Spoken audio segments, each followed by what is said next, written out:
इस वीडियो में हम एमपी बोर्ड टॉपर की कॉपी देखने वाले हैं क्लास 12th इकोनॉमिक्स अर्थशास्त्र सब्जेक्ट की। टॉपर की कॉपी देखने से आपको नॉलेज हो जाएगा कि आपको एग्जाम में किस तरीके से लिखना चाहिए ताकि आप भी क्या है टॉपर बन सके। ओके, इसके साथ ही आपको बोर्ड एग्जाम में किस तरीके से लिखना है इसके मैं आपको ट्रिक एंड टिप्स देते जाऊँगा।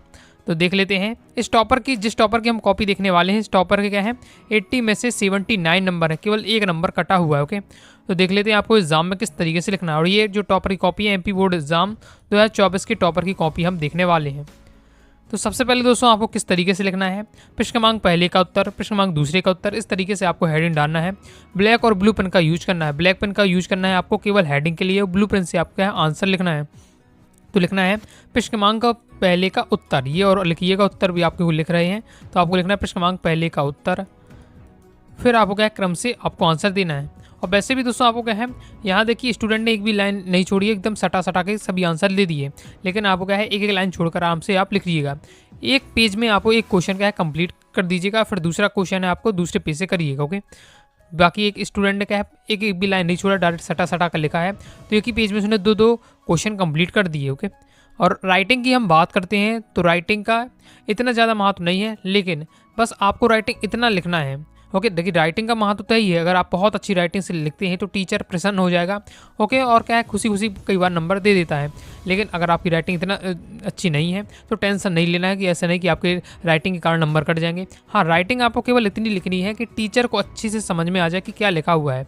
ओके, कि जो भी लिखा हुआ टीचर आसानी से पढ़ सके। फिर प्रश्न तीसरा किया है, देखिए यहाँ जोड़ी की हुई है। तो जोड़ी में बहुत सारे विद्यार्थियों को मैंने देखा है कि केवल क्या है जैसे उत्तर ये है तो उत्तर बस लिख कर आ जाते हैं। जिस प्रकार से सभी में हमने उत्तर लिख दिया तो चल जाएगा, चाहे आपके विकल्प हो और आपके रेगिस्तान हो, सत्ता उसमें उत्तर आपको केवल लिखना है। लेकिन जोड़ी में आपको क्या करना है, पहले आपको उसकी जोड़ी लिखना है और उसका जो राइट आंसर वो उसके सामने आपको लिखना है। भारतीय अर्थव्यवस्था क्या है, एक प्रश्न मिश्रित अर्थव्यवस्था है। साधन की मांग क्या है, व्युत्पन्न मांग है। इस प्रकार से ओके, एनएनपी यानी शुद्ध राष्ट्रीय उत्पाद। तो पहले आप पूरा क्वेश्चन लिख लीजिएगा एक साइड का और उसका राइट आंसर आपको क्या बगल में लिखना है।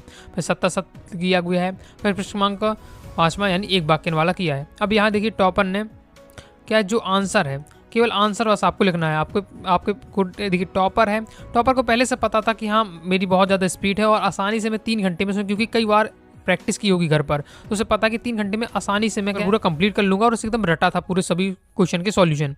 लेकिन आपके साथ ऐसा नहीं होगा। ओके, तो आपको क्या करना है, आपको केवल सॉल्यूशन लिखना है, केवल करना है सॉल्यूशन लिखना है। ओके, ज़्यादा डिटेल से बताने की आवश्यकता नहीं है। अब आ जाते हैं प्रश्न क्रमांक 6 में से जो आपके क्या 2 नंबर वाले क्वेश्चन स्टार्ट हो जाते हैं।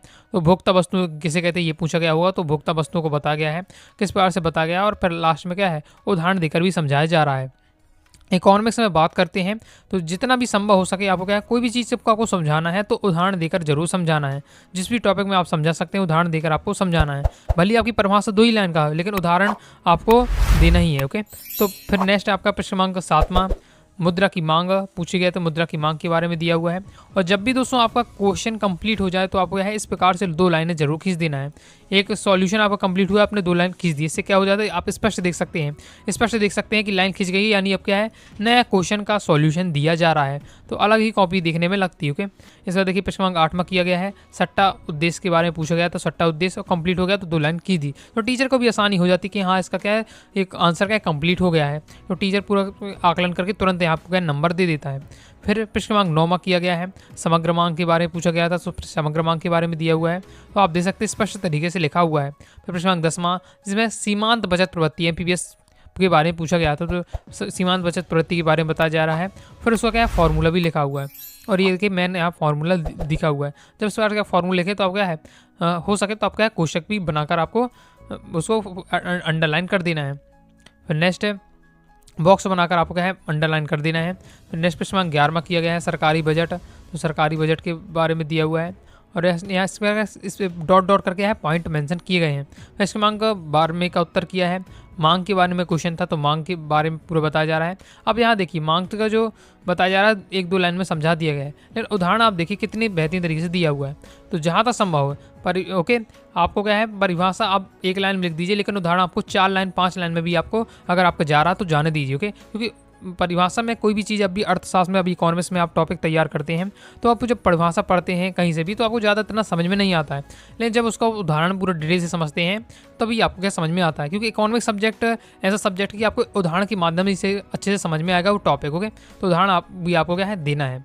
प्रश्न 13 में पूछा गया था उत्पादन के साधन कौन थे, तो 5 प्रमुख साधन होते हैं और किस तरीके से लिखा हुआ तरीका आप देखिए। उत्पादन के साधन इस बार से लिखते हैं भूमि, पूंजी, श्रम और वेतन हो गया है।